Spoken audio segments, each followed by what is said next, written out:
Good afternoon, distinguished representatives, ladies and gentlemen. I hope you have had a nice lunch and that you have been able to enjoy the lovely Paris weather, the late summer, Indian summer as it's called, I think in English, that we're enjoying. If I could kindly ask everyone to sit down, because we're beginning this afternoon's program, session 1, after the keynote speakers and the formal official openings of this morning. And my name is Ann-Belinda Preis. I work in the social science sector here in UNESCO, in the section for intercultural dialogue. And it is my honor and pleasure to moderate this first session. As we have heard this morning, throughout the history of mankind, religion has played an important part in international relations and politics. Our religious convictions, attitudes, sensitivities influence to a great extent our approach to the questions of the day. With the world becoming increasingly interdependent as a result of globalization and migration, all countries observe increased interaction and sometimes also friction between different religions. The religious profile of the world is rapidly changing, driven primarily by differences in fertility rates, the size of youth population, as well as by people switching faith and people migrating. These days, countries cannot afford overlooking such developments. Religion is too central to many of their urgent questions. But how do they cope with these new realities? 4 panelists from 4 different countries, each from a different region, shall allow us this afternoon an insight into how they address religious diversity, its challenges and opportunities. I am therefore pleased to inform you that with the name of the 4 interveners this afternoon, we have with us His Excellency Mr. Meshal Hayat, who is Ambassador and Permanent Delegate of Kuwait. We have His Excellency Mr. Tulio Chicas Sosa, Ambassador, Permanent Delegate of Guatemala. We have His Excellency Mr. Oumar Keita, Ambassador and Permanent Delegate of Mali. And we have Mr. Satybaldy Burshakov, Deputy Permanent Delegate of Kazakhstan. We will hear from them and discuss with them the situation in their country. I have been informed, and I hope the speakers have also been informed, otherwise it's my duty to tell you now, that you kindly should not speak beyond 15 minutes, because our ambition is also to have an exchange with the audience after the 4 presentations. Dear panelists, how are your countries engaging in cross, intra and intra-communal divides and celebrating religious diversity? Which opportunities are offered? Which challenges are you facing? Excellency, Mr. Meshal Hayat, would you like to take the floor as our first speaker, please?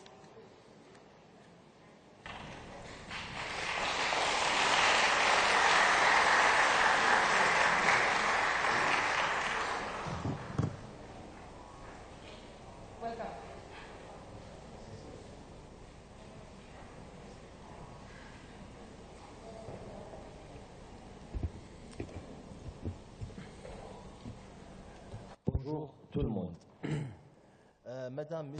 Hello, everybody. Ladies and gentlemen, distinguished guests, first of all, I'd like to express my very sincere thanks to the organizers of this meeting, in particular, Permanent Delegation of Madagascar, and my dear colleague, Mr. Andrea Mangiato, Chargé d'Affaires, for having invited me to present a working document on the challenges of religious diversity in the Arab region, along with the means for correcting that situation. The Arab world is a highly diversified society. After the advent of Islam several centuries ago, various religions coexisted in the region of the Arab states and developed within various populations who lived in tolerance, peace and unity, with respect for each of the faiths that were part of this union. Now, when I see current difficulties at a time where problems throughout the world relating to human suffering due to poverty, war, and political oppression are so huge and so omnipresent that a single faith group could not possibly solve these. The tensions between religious groups and the oppression of religious minorities has created societies that are torn by violent extremists that claim to act in the name of a faith and in fact to violate all the basic principles of that faith. So let me just talk a little more about violent extremism, because of the likelihood of its perpetrators saying that they do this in the name of religion. Violent extremists are nourished by poverty, ignorance, and injustice. Part of these challenges relate to young people who are unemployed, and this is a critical problem in Arab countries. The role of governments is to ensure that there is access to essential services such as safety, justice, health, and education. I believe that preventing violent extremism is better achieved through approaches of global development that are integrated and long-term and based on cooperation between a wide range of partners. So we need to remind ourselves that we are first and foremost human beings. And this calls for tolerance and counts on those who will be working to build dialogue and respect between religions. Opportunities such as work and engagement in civil society exist, so education and engagement as well as work are essential. In the Arab region, we try to bring communities together rather than separating them, and we share with all other religions a contribution to governance of the region. I hope that the whole world realizes that the Arab citizen wishes to be known by the rest of the world as being faithful and loyal towards everybody, and that the world does not judge on the basis of specific cases. In short, to meet these challenges, employment, education, law and order, and the improvement of inclusion and tolerance within communities will make for more peaceful societies. Along with diversity, we learn to know more about one another and relate to others, respect them. And this is also how we learn more about how others go about doing things, even though they may be very different from our own. That means creating a feeling of community in our neighborhood cities and places where specific customs of a particular group may be expressed and their values protected. That means creating social structures in which there is justice for everybody and where everyone may take part in building their lives within the community. After this overview, I would like to wish you every success, in promoting tolerance and mutual respect throughout the world. Thank you very much.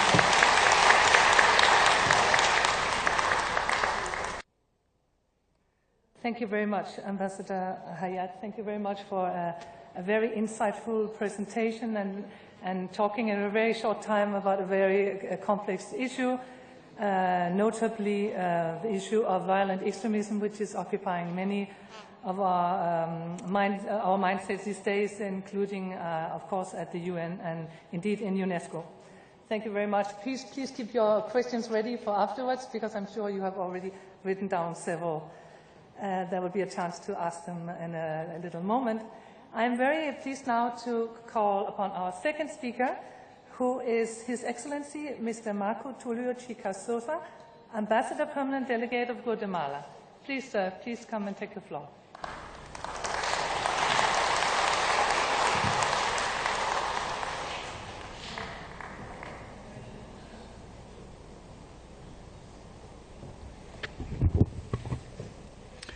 Good afternoon, ladies and gentlemen. First of all, I would like to thank you for the organization and the invitation to this event, and which is such an honor for us. Right now, Guatemala is leading the group of Latin America and the Caribbean, working as a presidency of this group, and certainly this is a privilege to have the chance to be here with you, talking about this very, very important issue. When we talk about religion, we have to talk about the origins of the civilization. We cannot understand the civilization without religion. We have had thousands of years with this link between humankind and religion. Religions have given the sense of nation to many places. We cannot understand the territory that many countries have right nowadays if we don't understand what religion is, or the link between religion and the current states. Definitely, humankind has always had this aspiration to belong to something superior, to obey something superior. Values and other behaviors have been always linked to the humankind. We cannot ignore as well that sometimes politics and religion have been linked. And some of the crises in the history of the world can be understood through the links that we have found sometimes between politics and religion. Once I was listening to one of the major leaders actually it was a former commander-in-chief of the armed forces of one country in Asia, and he was underlining the fact that we cannot ignore in any strategic analysis the importance of religion. Obviously, he was referring to the political approach, an economical approach, and a geographical approach, but as well a cultural approach, and particularly to religious approach. If we don't understand religion, we cannot understand culture. Even in those communities or societies where nowadays religions apparently is not so important, we cannot understand their behavior, their organization, the way that they do things if we don't understand the previous phases related to religions. Obviously, it is important to take it into account that in some periods of the history, we have seen how political leaders have used religion as a way to manipulate or to achieve some important goals. That's why in some places we have seen how important secularism is. Definitely secularism has a very important role, since it helps to avoid the manipulation of politicians in the field of religion. This is so important. But probably we should also take into account which are the limits of secularism. Recently, I was reading for the first time the link between secularism and extremism. Then I was wondering, is it possible to have secularism in extreme way? If so, is what normally we believe that extremism is bad in all areas of life. If we think about, for example, in our daily life, if we spend our time in extreme, just working, that's bad. If we spend our time in extreme, just watching television, we know that's bad. I mean, there is nothing that we cannot do. The problem is, most of the time, is related to extremism. We all agree with the fact that religious extremism is something that we cannot accept, that it's something bad. But what about secularism in extreme? If this is bad, maybe we should wonder if this may cause more conflict. At the end of the day, we want to avoid conflicts, and we don't want to promote them. And the purpose of secularism is to avoid the interference of political life in the religion or vice versa. But what if, when we apply this concept, causes problems or conflicts? I don't have answers, obviously. I just have questions. And this is, I would say that you are the experts, and you are the ones who are able to give more inputs to this discussion. In the case of Guatemala, Latin America, as you know, it is composed by different regions and groups. And there are also different religions.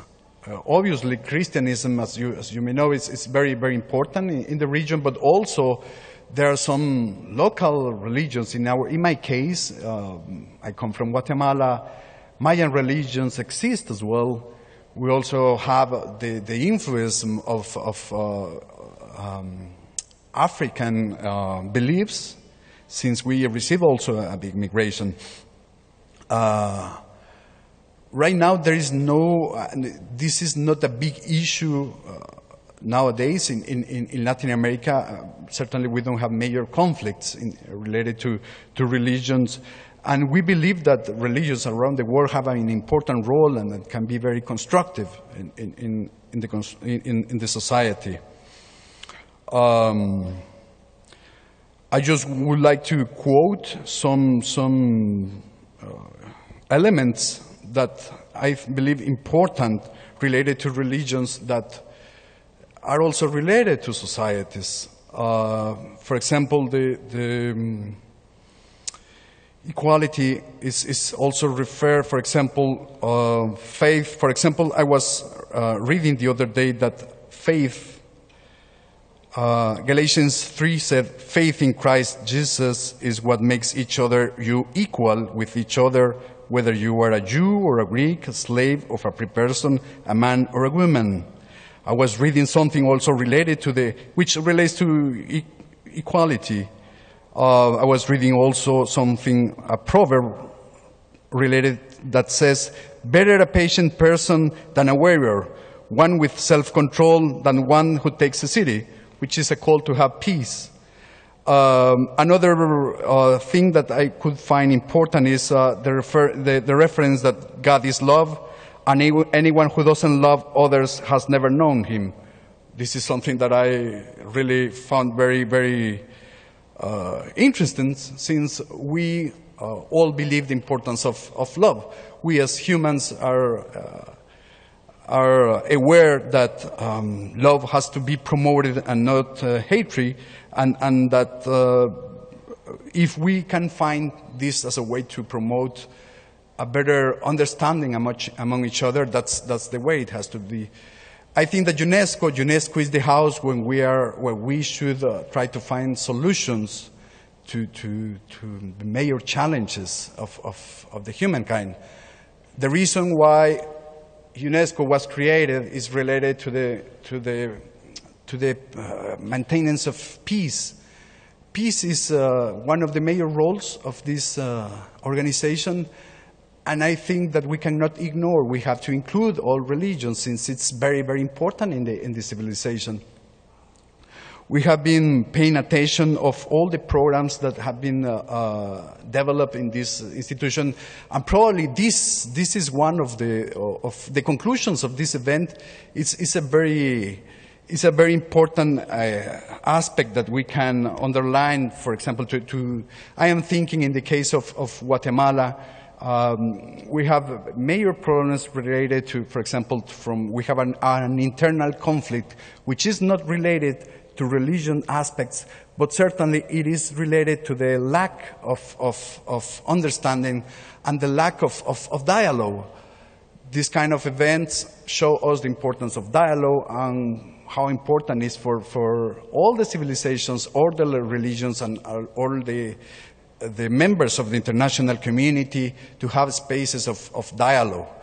The conclusion is that the religion is very important, not only in Latin America and the Caribbean, but we believe that it's a core aspect of culture, it's a core aspect of civilizations, and we encourage you to keep organizing such kind of events to have this exchange of points of view. Thank you very much.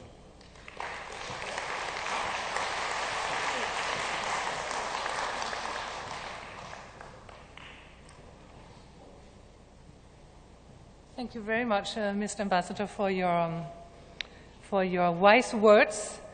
I was taking a lot of notes because what you are also touching upon, I think, between the lines in this very instructive intervention, is that it seems to me that when the world is changing, some of the words and the notions and the labels we use to understand it also probably have to shift. This relationship between culture and religion, cultural dialogue, interreligious dialogue. In UNESCO, as you heard this morning, we've always had a broad frame by human rights, let's call it a scenario or broad framework for dialogue in which intercultural and inter-civilizational dialogue is a broad frame, and interreligious and interfaith dialogue forms part of that. And it has always been a part of it. If you look in the history of the organization, you can see major initiatives of high caliber which have taken place, programs have been undertaken. So the interfaith and interreligious have always been there, but always within this broader framework. This is a debate that is going on and will also continue this afternoon. Now I am very happy to welcome His Excellency Mr. Oumar Keita, Ambassador and Permanent Delegate of Mali. Monsieur l'Ambassadeur, s'il vous plaît.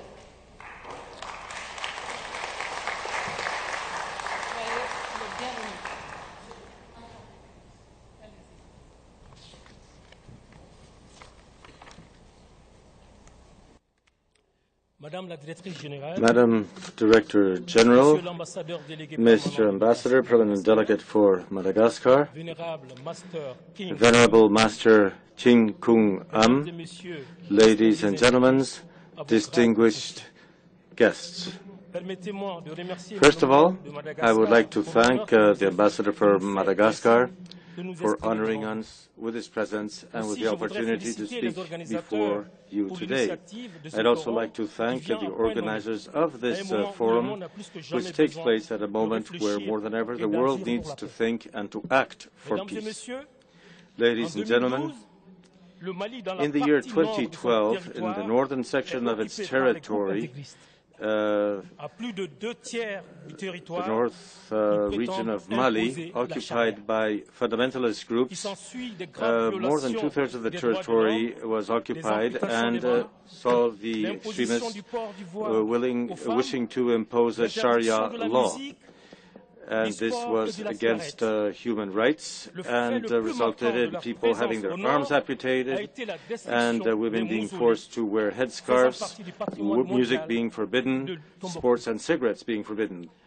The more salient aspect of the presence of fundamentalists in the north was the disruption of significant mausolea which were part of the World Cultural Heritage in Timbuktu. 4 years later, Mali was able, thanks to the support of the French army, to free itself from the jihadist forces. And although it is true that military force prevailed against the jihadists and the fundamentalists, it is also true that it is Malian culture that was also responsible for the failure of fundamentalism in our territory. When you know the history of Mali, the fight and struggles in the past of Malian women and men, one can easily understand that there was no fertile ground for fundamentalism to stay there for a long time. Jihadists were able to impose themselves upon peaceful populations through violence, but never have they received the support of this population because it corresponds to no living standard or value in Mali. Ladies and gentlemen, Mali is opposed to a religious fundamentalism which does not correspond with the culture of tolerance which we have experienced for years. Islam is the majority religion in our country, and it's been able to reconcile with Malian traditions in order to constitute a homogeneous Muslim Malian community. For centuries, Mali has been linked with Islam. Timbuktu, the city of Djenné and Gao, are also legendary crossroads for a humanist Islam that has seen beyond the differences and been able to work with different Quranic masters in the Sankore University.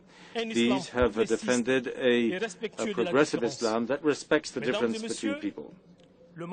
Ladies and gentlemen, we have adopted a political model that is of a light secular nature on behalf of the principle of separation of state and religion. Nevertheless, a secular principle does not mean that there is permissive attitude. More than a taking of a distance, the choice of a secular attitude is a recognition of the different religions present in Mali and the respect of the Republic. The permanent dialogue between the different currents of Islam has allowed to set up an umbrella organization of Muslim organizations known as the Higher Islamic Council, and all issues pertaining to Islam are discussed within this organ, which has become also one of the main interlocutors of the state. In a systematic way, the different religions conduct a dialogue between themselves.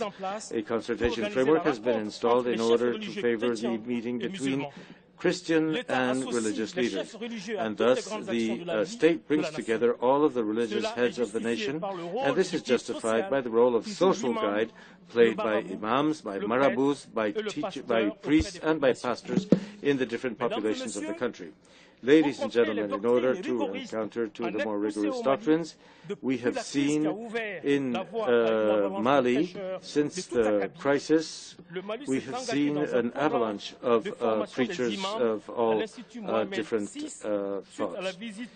And we, of course, have had the very memorable visit of His Royal Highness of Morocco, Mohammed VI, and thus his presence has been very helpful, and we have also seen teaching on the basis of the Malakite rite and Sufism, which are those schools that have been present in Mali for a long time.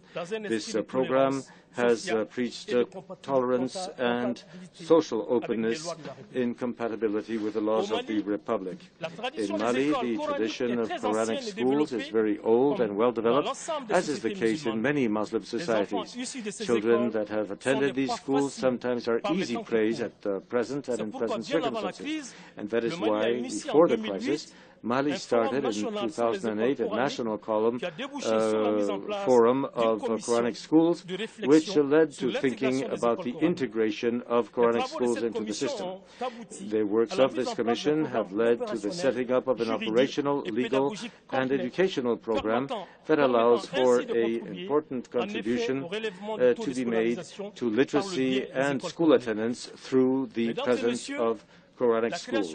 Ladies and gentlemen, through the establishment of a religious affairs ministry in 2012 in Mali, this was no attempt for religion to become involved in affairs of state, but rather something that was inspired in the importance of religion in stabilizing the country and that just be used for maximum advantage. The ministry has become the interface between government and all religions in such a way as to conduct preventive actions against extremism and in order to ensure continuous social peace through the commitment and presence of representatives of the different religions.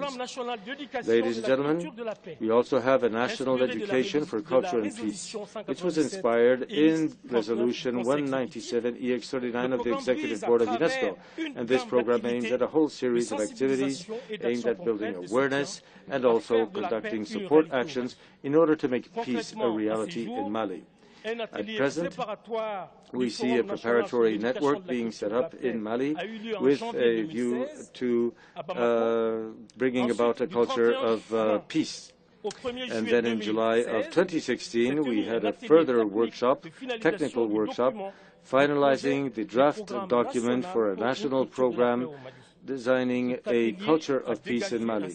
This workshop defined a series of objectives, among which we have the contribution of the improvement of the status and position of women and young people as important participants in a culture of peace and social cohesion. Also the promotion of values of democracy, human rights, and peace, and also introduction to activities dealing with the subject of violence in the school environment. We also conducted a series of teacher training sessions for a culture of peace and the development of teaching tools. Ladies and gentlemen, resistance in Mali, resistance to fundamentalism, is the result of cultural diversity and of cultural tolerance, which are characteristic of our people. As we were taught by Amadou Hampateba, just like beauty in a carpet is due to the variety of its colors, the diversity of women and men, cultures and civilization constitutes the beauty and wealth of the world. It is thus that Mali was able to upkeep the UNESCO ideals and to work for diversity, tolerance, harmony and peace in the world. Without having described the entirety of the situation, I hope I have shed some light on the situation in my country. Thank you very much for your attention.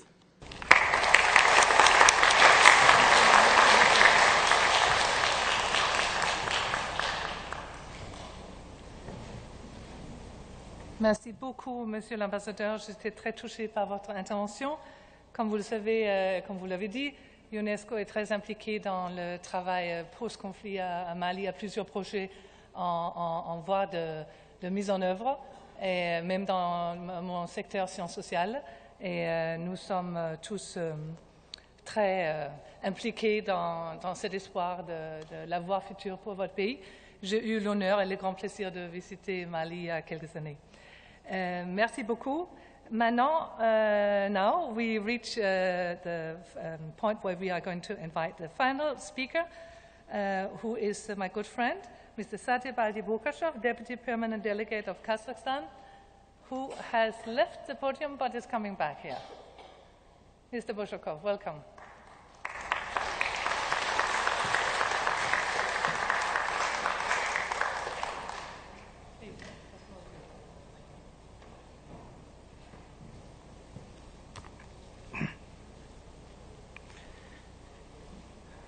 Excellencies, ladies and gentlemen, distinguished participants of the conference, I would like to thank the organizers of this important event, mainly delegation of Australia, our good friend Ambassador George, and our good friend from the delegation of Madagascar, for this opportunity to share with the audience vital elements of maintaining interconfessional and intercultural dialogue. In my today's remarks, I would like to highlight on the progress made by the Congress of the Leaders of World and Traditional Religions and measures taken to maintain intercultural dialogue in my country. The Congress was launched in 2003 by His Excellency President of Kazakhstan, Nursultan Nazarbayev, and since then, capital of Kazakhstan, Astana, has hosted this forum on a regular basis every 3 years. 5 successful summits have proved that this dialogue platform is essential in the 21st century. Over the years, Congress participants have adopted valuable final documents reflecting common visions and approaches to the most pressing issues facing the world. This initiative is aimed at promoting interfaith dialogue and multicultural coexistence in a globalized world, preserving universal values, youth education, and countering terrorism. The final documents of the Astana Congress were made possible thanks to the joint efforts of the participants and were adopted by consensus. The Congress has established its secretariat as a working body, and it is situated in Astana. Head of the Secretariat of the Congress is Chairman of the Senate of the Parliament of the Republic of Kazakhstan, and members are representatives of leaders of world religions participating at the Congress, among which are representatives of Islam, Christianity, Judaism, Buddhism, Taoism, Shinto, Hinduism, international organizations, and etc. The fifth summit, held in June 2015, strengthened high-level dialogue between religious and political leaders. UN Secretary General, His Majesty the King of Jordan, President of Finland, and all religious leaders participated in the fifth summit. The noble ideas of the Congress of Leaders of World and Traditional Religions have found broad support in the international community, both in religious and political circles. They gave the world a chance to overcome existing stereotypes of interreligious relations to develop an effective formula for global tolerance and mutual understanding in the 21st century. Here I would like to mention also the role of UNESCO, its representative and the Director General, which participated in the past meetings of the Congress and made valuable contributions. Our good friend Ann-Belinda Preis, also she participated in the last Congress in June in Astana, and she made a contribution. Thank you very much for that. Moreover, the Congress is listed as one of the global and regional initiatives in the UNESCO Action Plan for International Decade for the Rapprochement of Cultures between 2013 and 2022, which was declared by the UN General Assembly in 2012. So, the question of the Fifth Congress was related to the important role and responsibility of the religious and political leaders for the safe and harmonious development of the present-day world. In the 21st century, the most of the world remains deeply religious. According to information from the Gallup Institute presented in one of the recent reports of the Global Barometer of Hope and Despair, more than half of the world's population, about 60%, consider themselves to be religious. 1 in 5 is believed to be irreligious. Speaking about the further experience of my country, I would like to point the following comments. Modern history has shown examples of religious tolerant societies. For example, in Kazakhstan, we have created a successful model of coexistence between 18 religions living in peace, harmony, and mutual understanding with each other. Our legislation on religious associations is based on the principle of equality and freedom of conscience. For 25 years of our independence, Kazakhstan has experienced a renaissance of spirituality. In the Soviet area, including in Kazakhstan, atheism was adopted, but our people have not lost their belief in God. Now there are 3,300 mosques, churches, chapels, synagogues, and other places of worship in our country. We have 47 religious media outlets.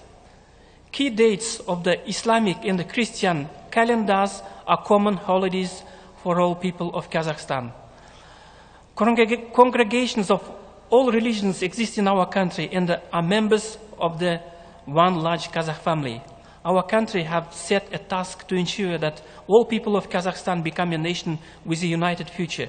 Its main foundation is civil equality and tolerance, openness, law and order, unity of thought, and practical actions towards the creation of decent living conditions for each and everyone. It is age-old wisdom which exists through the spread of the values of peace and harmony from generation to generation, from epoch to epoch. And last year, my country celebrated the 20th anniversary of this unique organization called the Assembly of the People of Kazakhstan. It has become a basic value and a a robust mechanism of accord and tolerance for all people of various ethnic and religious backgrounds. We in Kazakhstan have demonstrated that tolerant relations within society is a question of conscious responsibility of the state, religious associations, and ordinary citizens. We view the Congress of Leaders of World and Traditional Religions in Astana through the prism of global recognition of our experiences' success. And in this regard, I would like to quote our presidents, which in the last Congress said that today it is important to establish a dialogue to develop a new paradigm of security and development. Principles of equality, mutual respect, and recognition of each other's interests, cooperation, tolerance, and mutual understanding must be at the core of this dialogue. Today, humankind has great material, scientific, technical, and intellectual capabilities. No progress can be made if people do not learn to live in peace and spiritual harmony with each other. Humankind will always have ethnic, linguistic, religious, and cultural differences. However, they should not disconnect us, but provide a unified future. And if the conference organizers allow us, we can also further distribute the declaration which was adopted by the participants of the Congress of World Religions last year. Thank you for your attention. Thank you very much.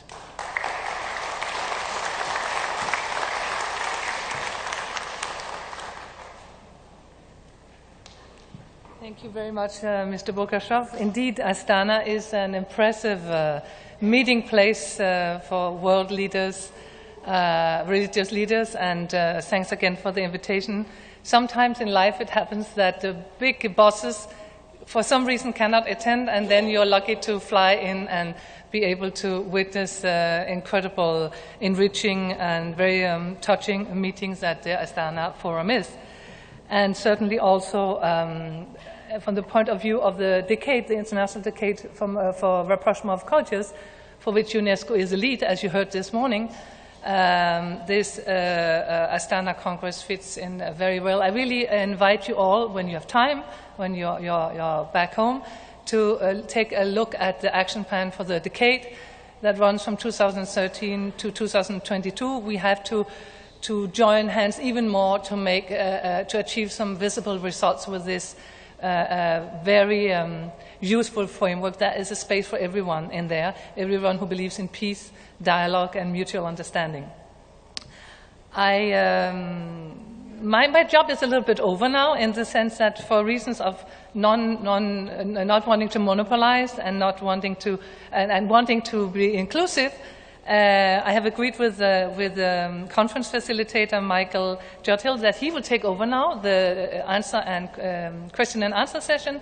Doesn't mean that I'll disappear, in the sense that if there are any particular questions directed to the Secretariat of UNESCO, and if I can answer, I will stay around and, of course, do my best. But now it's for our experts and distinguished ambassadors to dialogue with you. Shall we give them one more hand for their presentations, please? It was a wonderful and very enriching voyage through conflicts and peace initiatives, and I think the interventions complemented each other very well, and thank you for listening, and I really enjoyed this moment. Michael, please. Thank you very much. Thank you very much to Belinda, and once again for UNESCO's support in this conference.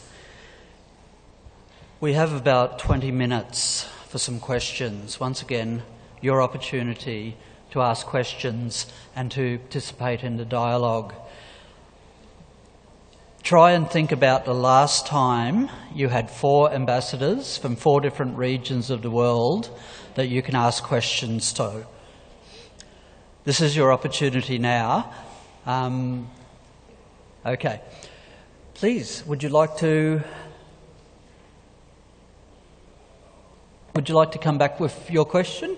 Nobody else is ready just yet, so if anybody who's asking a question or making a comment, please give us your name again, where you're from, and if you want to direct the question to the whole group or one specific person. Thank you. My question to all the panel members is that we are spending millions and millions and millions of dollars in trying to eradicate radical extremism in every part of the world, including here in France. In my own country, policies like the Prevent Agenda has completely failed, and we've spent millions and millions and millions of pounds of good money. The question I'm asking you is, are we asking the right questions? Are we asking why do we have radical extremism? Are we asking why do we have violent extremism? Or are we continuously, as the phrase I used this morning, keep icing the cake because it looks so much better? Thank you. A very straight question there. Now, would anybody like to take that question up front?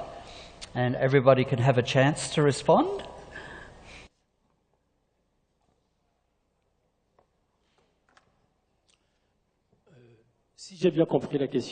If I have properly understood your question, your statement refers to the fact that UNESCO has spent considerable money on rehabilitating and reconstructing the mausolea in Timbuktu. And it is, of course, the member countries that have donated these funds because mausolea are, of course, the identity of the population. These mausolea represent their cultural heritage, and I don't think that this money has been misused or thrown out the window. When we speak about a culture of peace, or when we speak about education of young women, I don't think that's money down the drain, but rather that we should thank UNESCO and congratulate it, along with all the other donor countries who have contributed to this endeavor. I don't know if I've answered your question, but it does seem to relate to the role that UNESCO plays in relation to peace in the world.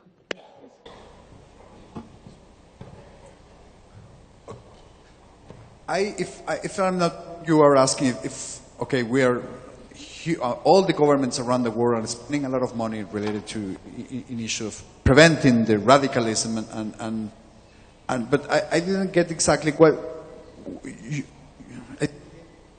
Can I clarify the question, please, sir? Please. I'm asking the question, are we asking the right questions? We are asking why do we have such a lot of violence in our world? And we've spent money, not necessarily UNESCO, but every single government in the world is spending money in trying to eradicate violent extremism. But are we asking why do we have such radical violence in our world in the 21st century when we're supposed to have much more knowledge, much more education? Why do we have? Is that to do with a misinterpretation of certain texts? Is it to do with foreign policies? Are we asking the right question, sir? Thank you. Unfortunately, I don't have the right answer to your question. I would have the same question, actually. Do we have it? I don't know. I think that we are dealing, this is something new. If we think about the Western world, this is something that, not necessarily new, but the Western world had never seen this kind of situation since a long time ago, or probably never. I think that the answer is in dialogue. I will go back again to the point when I was mentioning that we cannot ignore religion from any kind of strategic analysis. We cannot ignore culture, we cannot ignore religion. If we ignore religion, probably we will take bad decisions. And I think that that's the point.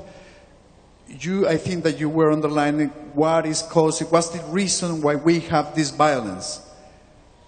That's the point. Is it only related to religions, or is it also related to the way the world does not know? Probably the world does not know how to deal with this situation. Let me tell you about the experience what we have in Guatemala. In Guatemala we have violence, but it's not related to religion. Youth is at risk. Right now, the gangs is the major threat in our country. And probably it's related to a lack of social inclusion. If we don't have a good policies related to social inclusion, we will have violence. Some studies said that when we have people without youth, if we have male, young people without education, without a job, obviously we are going to have violence. And at least, apparently this is the case in Latin America, in Central America. We have a lot of young people without, in many cases, without education, without jobs, and social inequalities are apparently the cause of this violence. And the governments are doing doing their best in order to try to correct this. Unfortunately, results take time to be seen, but probably social inclusion could be also, I don't know if this is the answer, but probably we should ask if this is related to social inclusion as well in other areas of the world.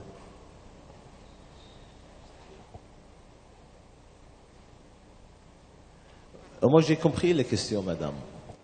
Well, I believe I did understand your question, madam, and I think it's a political question. It is true that it's not 10 million or 10 billion that will do it. I think that extremism and vialism extreme on their own, but how does it exist? Who's responsible for it? We see that many emergent diseases and many emergent groups. So we have Al-Qaeda and many other such groups that have emerged that way. But it's basically a problem of education and, of course, poverty. There are people who take advantage of other people, and it is easy to change their thinking and their ideas. That is to say that, on the one hand, we like to know, for example, when we speak about Daesh, we like to know, but who created Daesh? And somebody says, well, yes, it was a Muslim. Well, what was their reason to bomb a mosque? Well, it's not a Muslim thing. We would like to know more about the people who conduct such actions. However, education is something that begins at home.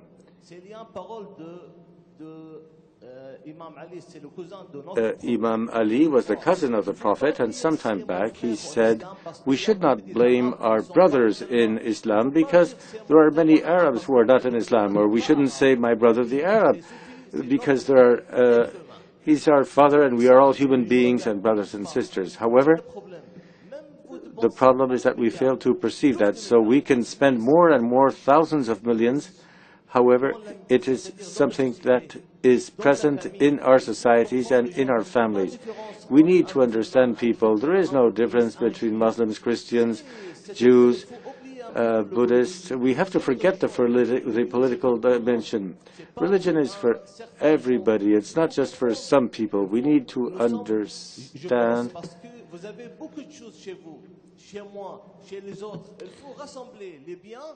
We have many different people, but we all have to be together and work on what makes us human. Thank you very much.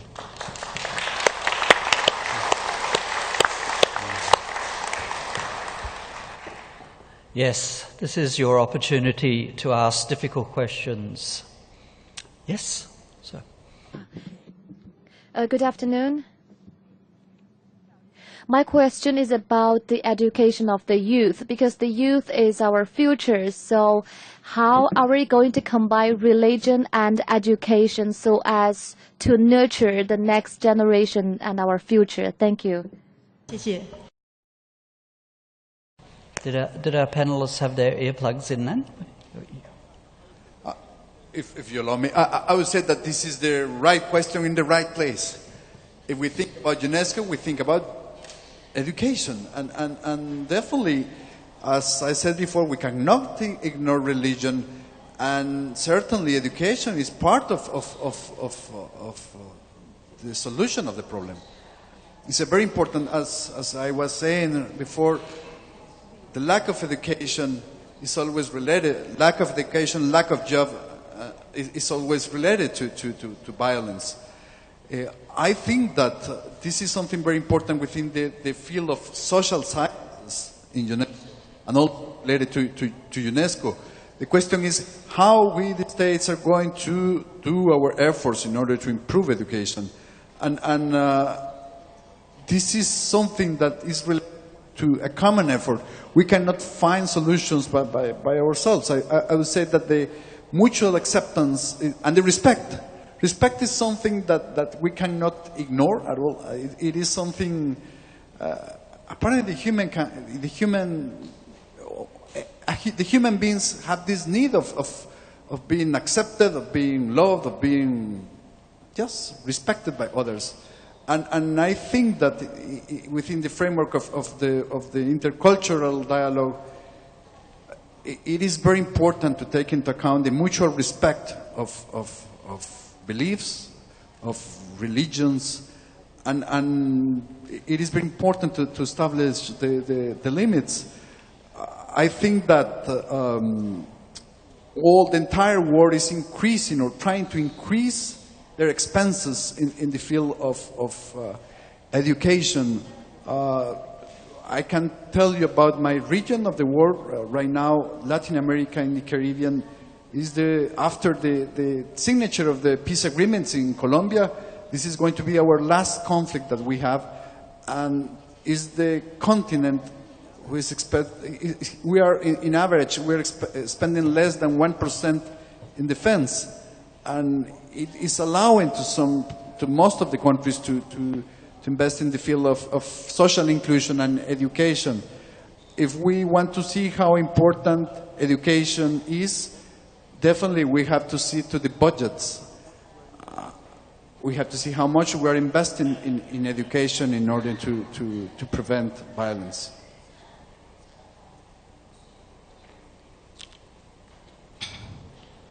I believe that education must be the foundation for everything we do. Justement, j'avais parlé de ce programme que Indeed, I l'UNESCO a had mis en place talked au about Mali. a C'est un UNESCO programme pour l'éducation et la culture de la paix. For the education of a culture of peace. Tous les jeunes qui s'adonnent, qui sont enrôlés dans le djihadisme, people who n'ont pas été à in l'école, n'ont pas été jihadism éduqués. have not been educated. Il y a aussi un problème de développement qui se pose. There's a problem of development Justement, il faut que la culture soit un facteur de développement économique. Needs to be a factor involved in je vous bringing donne about un exemple. economic development. Let me give you an example. Al-Fadi qui a été jugé à la Cour internationale, à la Cour pénale internationale. International Criminal Court. Il a séjourné en Arabie Saoudite. He spent some time in Saudi Il est Arabia. venu avec l'islam, avec une charia rigoriste, en disant que voilà, l'islam que vous avez toujours fait à Tombouctou n'était pas le bon. Il ne faut plus aller au cinéma, il ne faut plus écouter de la musique, il ne faut plus fumer la cigarette. Les jeunes n'ont plus droit à jouer au football. Les femmes doivent se voiler. Ils ont commencé à couper les mains. Vous avez vu, c'est un problème d'idéologie. And you can see that this is a question of ideology. Tolerant Islam, because Timbuktu has always experienced an Islam of tolerance, of living together. And the proof of that is that the French people, Christians who were there, Nikaya, an explorer, French explorer, and even streets in Timbuktu that carry the name of French explorers, and he said, whereas the person we're talking about said this needs to be changed. Now that's an issue relating to education, and we as politicians, as intellectuals, we can play a role, a teaching role to fight extremism. And that must start within the family, with our children, with our brothers. That is the basis of education.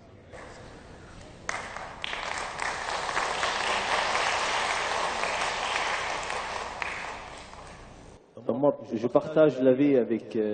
Well, I share the view of my colleagues. Education is of the essence. It's the major program, the first program of UNESCO. There's sometimes a mix-up between education and teaching. Education is a way of acquiring know-how, learning facts. Some people say education is very important, and that's true. So if I give certain habits to my children, then they'll understand nobody else will be able to alter that. But if you use the poverty of people to buy him out, as it were, that's a quite different matter. What is important is education. The other programs can only be effective through education. Social sciences, human sciences, communication. If you are educated, you can understand culture. That's very important. It needs considerable investment. Education changes people. We are all human beings. Everyone has friends, close friends.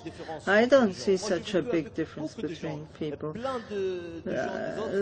Lots of people from other regions. Well, I'm a Muslim, and I nonetheless have a 30-year long friendship. When I came to study here, I still continue to have ties with them. That's because of education. It's not a matter of opening a book and learning things. You can understand that other people are like your brothers. You can discuss things with others. You can discuss issues with them.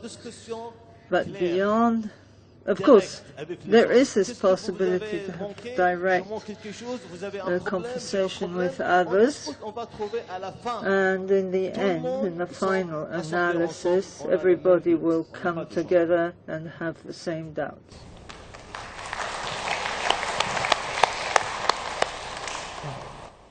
Speaking?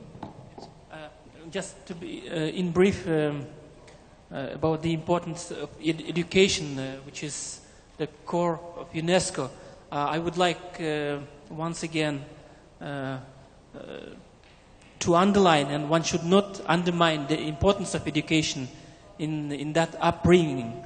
And in this regard, maybe I will repeat myself from my speech that I mentioned very good international program, International Decade for the Rapprochement of Cultures, which was declared by the United Nations, and which is UNESCO, in which plays the leading role.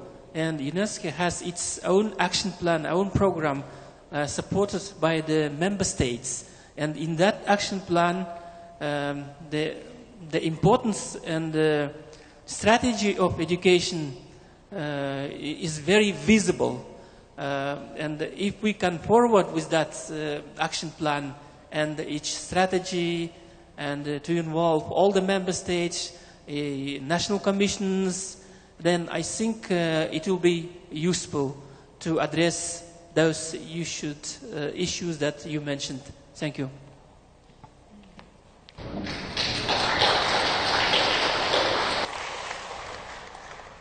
We have time for your question, a very quick question. We have a couple of minutes left, so if you could address it to one of the speakers in particular, and we'll get one response at least. Thank you. Many thanks for all the speakers and the ambassadors for sharing the stories from their countries. I'd like to say that extremism is not only in Islam. Other religions have extremism, and of course other secular ideologies can also produce extremism. But my question is simple: are interreligious, intercultural, and civilizational dialogues useful if no effective, evidenced local, national, and global political and economic change takes place simultaneously? Any one of the ambassadors I'd like to hear from. So you can choose amongst yourselves. Okay. The question is, are interreligious, intercultural, and civilizational dialogue useful if no effective and evidenced local, national and global political and economic change takes place simultaneously. Would one of you like to try that as a final comment? You would? Belinda would just like to add the final comment in there. So, I don't know if it is an answer, but it is at least a little reflection I can share with you on if you take the point of departure, this is of course from the UNESCO point of view, if you take the point of departure in the constitution of the organization, the founding fathers thought about how the world was interlinked then after the Second World War, and they said economical and political arrangements are not enough to create a peaceful world. And that's why they came up with this, I think, very beautiful and poetic preamble to the Constitution that speaks of how to create peace in the minds of men and women and how to create the defenses against war. And that's why education is so crucial to UNESCO, because we believe, stemming from that preamble, stemming from the Constitution, that it begins in the minds of men and women. And I just thought of that particular part of the Constitution when you spoke, because the leaders then, so the founding fathers, the wise men and women who started this organization, were not satisfied only with economic and political arrangement. They also wanted the softer side, the mindset, the spiritual, the educational, if you wish. That was just an idea I wanted to share with you. Thank you. Unless one of the ambassadors is jumping up to grab the microphone, we'll call it quits there. Okay. Could you please give a big hand to the 4 ambassadors for their presentation today? Thank you. And also many thanks to Belinda.